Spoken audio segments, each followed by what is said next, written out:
నేర్చుకోవాలి. ఎలా ప్రార్థన చేయాలో నేర్చుకో, ఎలా యథార్థం ఉండాలో నేర్చుకో, ఎలా విశ్వాసాన్ని కనపరచాలో నేర్చుకో, ఎలా నీతిగా నడవాలో నేర్చుకో, ఎలా వస్త్రాధరణ లోక పోకడ బాగాలేదు.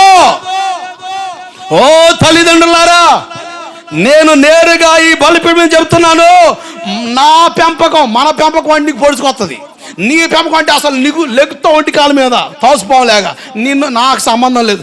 నా పెంపకం మంచిది కాదు. మరీ దారుణం చెప్పావయ్యా. అందుకని నాకు తెలిసింది ఏంటంటే దైవ పెంపకమే మంచిది. దేవుడికి స్తోత్రం కలుగునుగాక. హల్లెలూయా. దైవ పెంపకంలో మన పిల్లల్ని తీసుకురాగలిగితే, మనం దైవ పెంపకంలోకి రాగలిగితే లోకానికి మాదిరికరంగా మనం జ్యోతులు లేకుంటామా, కోతులు లేకుంటామా చెప్పండి. కొంతమంది కోతులు లేక తయారు వస్తున్నారు. లిప్టిక్లు, ఫెయిర్ లవ్లీలు, ఐబ్రోసులు, ఏంటి మొత్తం కోతులా జ్యోతులా చెప్పండి. కోతుల్లా కనబడకూడదు. ఎలా కనబడాలా? జ్యోతుల్లా కనబడాలి. దేవుడికి స్తోత్రం కలుగునుగాక. చీకట్లో ఉన్న వారికి మనం వెలుగై ఉండాలి. అందుకని బైబిల్ చెప్తుంది సామెతలు 13:20 ప్రకారంగా మూర్ఖుల సహవాసం చేయవాడు చెడిపోతాడు. ఏమైపోతాడు? మూర్ఖుల సహవాసం చేసేవాడు ఏమవుతాడండి? ఎంత వాక్యం చెప్పు, ఇక్కడ కూడా మూర్ఖాసికామణులు ఉంటారు. ఎంత చెప్పుగాక ఆయన అట్టకి చెప్తాడయ్యా, ఆయనకేం పని ఉంది, మరి నాకేం పని ఉంది, మరి ఏదని చెప్పని. దేవుడికి స్తోత్రం కలుగునుగాక. ఆయనకేం పని ఉందయ్యా, ఇంకా ఆమె చెప్పకపోతే మరి నాకేం పని ఉంది చెప్పి అది చెప్పడానికి వచ్చింది. అన్నీ వదులుకొని కుటుంబాలు వదులుకొని, ప్రాంతాన్ని వదులుకొని, అన్నీ వదులుకొని, అన్నీ రిక్తం చేసుకొని, అన్నీ తొలగించుకొని దేవుడే ఆధారమైనట్టుగా సేవలు నిలబడింది. ఎందుకంటే అంటే ఈ చెప్పడానికే. నేను చెప్పదు ఎవరు చెప్తారు? దేవుడికి స్తోత్రం కలుగునుగాక. సమాజానికి హితబోధ నేర్పే స్థలమే దేవుని మందిరం అండి. మరి మందిరానికి వచ్చే మనమే సక్రమంగా లేకపోతే సమాజానికి ఏం చెబుతాం? మూర్ఖుల సహవాసం. అరే అట్లా నడవకూడదురా నాయన, అట్లా ఉండకూడదురా, కాపురం పోద్దంటే అలాగే నడుస్తాం. వక్ర బుద్ధి, వక్రజనం. అందుకని అపోస్తలు 2:40 ప్రకారంగా మూర్ఖులైన ఈ తరం వారికి వేరై రక్షణ పొందాలి. దేవుడికి స్తోత్రం కలుగునుగాక. హల్లెలూయా. మొదట దేవుని దగ్గరికి వస్తున్నా, నాకు నీకు మూర్ఖత్వం ఉండకూడదు. దేవుని మాటకు అప్పగించేసుకో. అది నీకు ఆశీర్వాదం, అది నాకు ఆశీర్వాదం, అది మనకి ప్రయోజనం. మూర్ఖత్వం ఉండకూడదు. మనలో ఉన్న మూర్ఖత్వము తొలగిపోవునుగాక. మూర్ఖుల నోరు ముయించుట దేవుని చిత్తం. బయట ఉన్న వాళ్ళ కోసం నేను మాట్లాడతలే, క్రైస్తవ మూర్ఖుల కోసం మాట్లాడుతున్నాను నేను. ఏ మూర్ఖులు? ఈ క్రైస్తవ మూర్ఖులు, మోనార్కులు. ఏంటి అంతా నాకు తెలుసు. ఏంటి అంతా? ఏందిరా నీకు తెలిసేది? ఏం తెలుసు? నాకంతా తెలుసా? మనలో అటువంటి అహం, అటువంటి లెక్కలేంతనం, అటువంటి స్వాభావిక ఆలోచనలు రాకూడదు. దేవుని ఆలోచన లోబడిపో.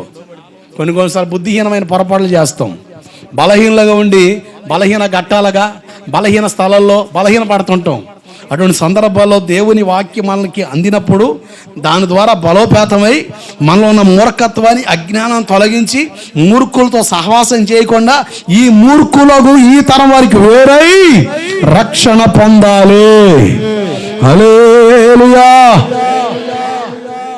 చాలా విచిత్రం. పల్లెటూర్లు కనుక అంతంత మాత్రం, సిటీల్లో అయితే అసలు మామూలు కాదు.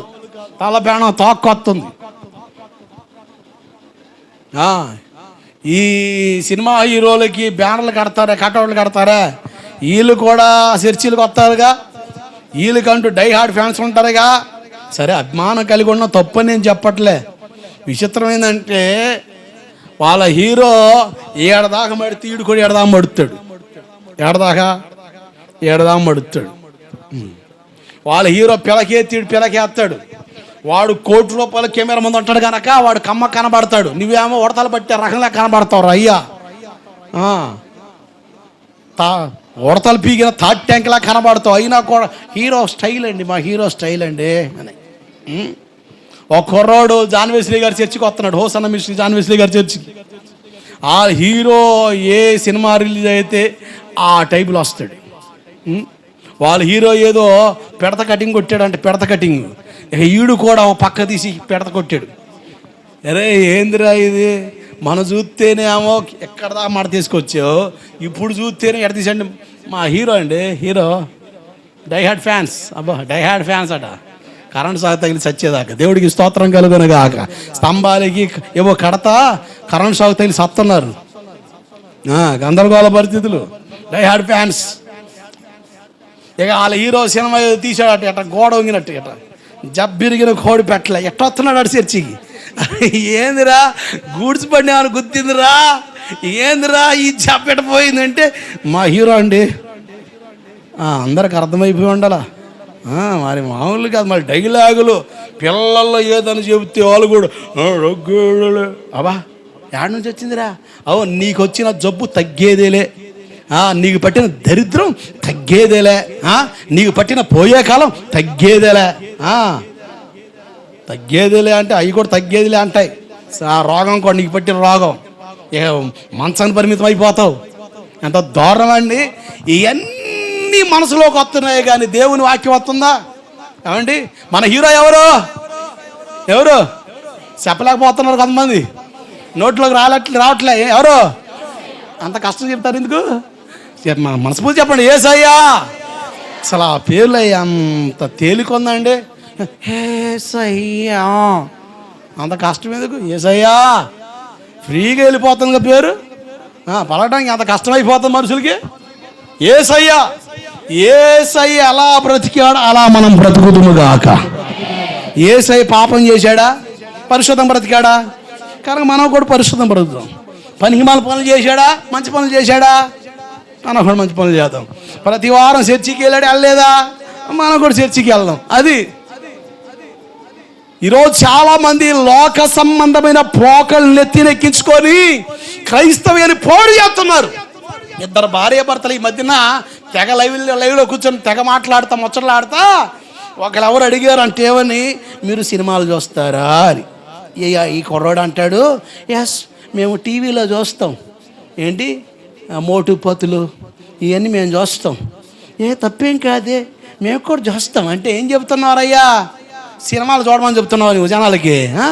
నువ్వు పెద్ద ఇంటర్నేషనల్ స్పీకర్వా? ఏం పీకుతావని సంఘాలను తొంగలో దొక్కి నరకానికి ఎడవడానిక? ఏందండి ఇది? అల్లరితో కూడిన ఆటపాటలు, పోకిరి చేష్ట ఉండకూడదని బైబిల్ చెప్తుంది. దుర్వ్యాపారం చేసాక చిన్నోడేమైపోయాడు? చెడ్డోడైపోయింది, దేవుడితో తండ్రికి దూరం అయింది. దుర్వ్యాపారం ఎంత దారుణం అండి. ఈరోజు పిచ్చి పిచ్చి అనుకొని నేర్పుతున్నారు సంఘాలకి.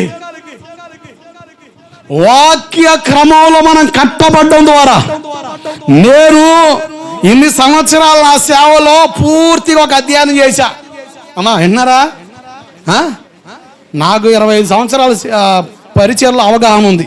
నేను సీనియర్ అని చెప్పను, సీనియారిటీ పనికిరాదు, సిన్సియారిటీయే.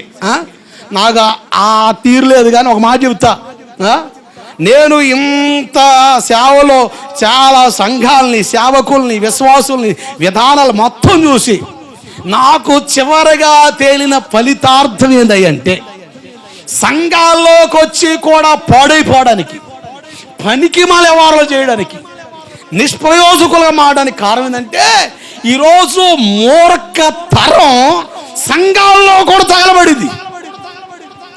దేవుని వాక్యం ఒప్పుకోవట్లేదు. వాక్యం నీళ్ళతో పోల్చబడింది, వాక్యం శుద్ధితో పోల్చబడింది, వాక్యం సొప్పుతో పోల్చబడింది. అంటే ప్రతీది కూడా వాక్యం దేంతో పోల్చబడిందో ఆ పోలికలు మొత్తం మీరు చూస్తే, ఒక నీటిని పోల్చుకుంటే నిన్ను శుద్ధీకరించేది, శుద్ధిని చూస్తే నీ వంకర తీసేది, అగ్నిని చూస్తే నిన్ను మండించేది. దేవుడికి స్తోత్రం కలుగునగాక. వాక్యమే. ఆయన వాక్కును పంపి రోగులు బాగు చేశాడు. ఎవరు పంపి? నీకు వాక్యం అర్థమైతే నీ ఒంట్లో ఉన్న రోగం పోద్దే. నీకు వాక్యం అర్థం కాకే నెత్తి మీద చేయబెడితే ఉపశమనం హాయిగా ఉంటుంది, నొప్పి తగ్గుద్ది, బాధ అంతా పోయినట్టుగా ఉంటుంది. మరలా 2 రోజులు మొదలవుద్ది. ఎందుకు? నీలో వాక్యం లేదు, వేరు లేదు. అదే వాక్యం నీలోకి వచ్చింది అనుకోండి, సంపూర్ణమైన స్వస్థత నీలోకి వస్తుంది. దేవుడికి మహిమ కలుగునుగాక.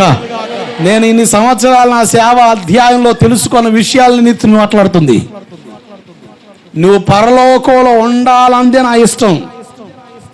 నిన్ను దేవుని మందిరంలో చూసి సంబరపడిపోయి సరిపెట్టుకునే స్థాయి కాదు నాది. నిన్ను నిత్యత్వంలో చూడాలందే నా ఆశ.